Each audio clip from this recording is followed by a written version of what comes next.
Hi guys, এই দেখো আমরা আপাতত এটা হচ্ছে আমার ভাই, বুঝলেন তো। আর এটা হচ্ছে সুরাট স্টেশনে আছে আপাতত।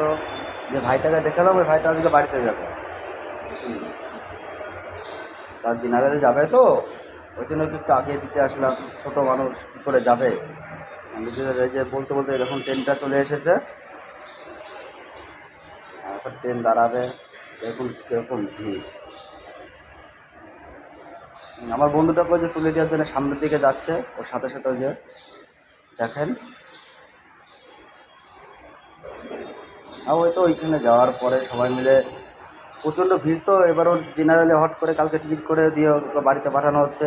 এই জন্য জেনারেলে উঠানোর কথা, তা ভাবছি জেনারেল না উঠিয়ে ওকে স্লিপারে তুলে দিয়ে ফাইন মেরে পাঠিয়ে দেবো। এই জন্যই ওকে স্লিপারের ওখানে দাঁড় করে রেখেছি। আর জেনারেলে উঠতে পারতো না, জেনারেলে প্রচণ্ড ভিড়। এমনি ছোটো মানুষ কী করে যাবে, নিজেদেরও একটা চাপ আছে যে যতক্ষণ না বাড়িতে না পৌঁছাবে ততক্ষণ আমাদের মাথায় টেনশন যাবে না। দেখেন কীরকমটা ভিড় হয়েছে।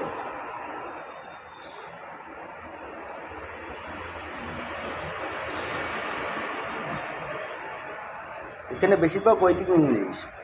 হ্যাঁ, এখানে সবাই সবার সিট কনফার্ম নয়, সবাই ফাইন মেরে মেরে যাবে। ওই যে আমার বন্ধুর ভাইটা দেখেন, দেখেন ট্রেনের মধ্যে কীরকমটা ভিড়, কী করে যাবে এর মধ্যে। আমাদের একটু টেনশন হচ্ছে যে কী করে ওর মধ্যে পাঠাবো। কিন্তু এর মধ্যে একটা ভালো একটা জিনিস আছে, সেটা আপনাকে পরে বলছি আপনাদের। হ্যাঁ, না দেখলে বুঝতে পারবেন না। পুরো ভিডিওটা এর জন্য দেখতে থাকুন, তাহলে সব বুঝতে পারবেন। এই যে দাদাটাকে দেখছো, এই দাদাটার বলছি, এই দাদাটার বিষয়ে বলছি। এই দাদাটাই দায়িত্ব করে ওকে নিয়ে, ওর দায়িত্ব দিয়ে দিয়েছি দাদার কাছে, দাদাটাই নিয়ে যাবে ওকে। উনিও বাঙালি, উনিও শালিমার নামবে।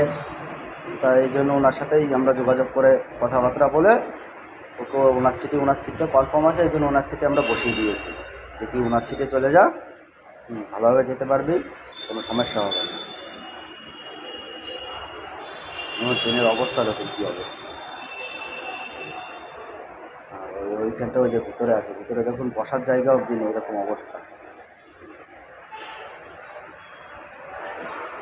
প্রচণ্ড ভিড় এখন, সামনে হোলি না, এই জন্য এখন ট্রেনের মধ্যে প্রচণ্ড ভিড় হবে।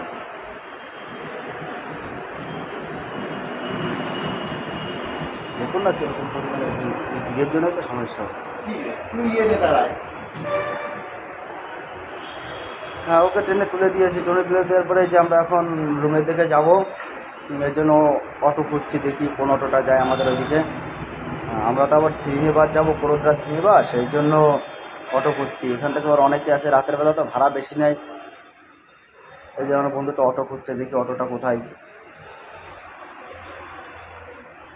এই তো বলতে বলতে অটো পেয়ে গিয়েছি, অটোর মধ্যে আমরা উঠে হচ্ছে, অটোর সাথে কথাবার্তা হচ্ছে। হ্যাঁ, অটোওয়ালা টাকা ভাড়া বেশি চেয়েছিলো, সেই হিসাবে কথাবার্তা হচ্ছে আমাদের সাথে। যাবে, আমাদের সাথেই যাবে, নিয়ে যাবে। আমরা অটোর মধ্যে আছি এখন, অটো ছেড়ে দিয়েছে।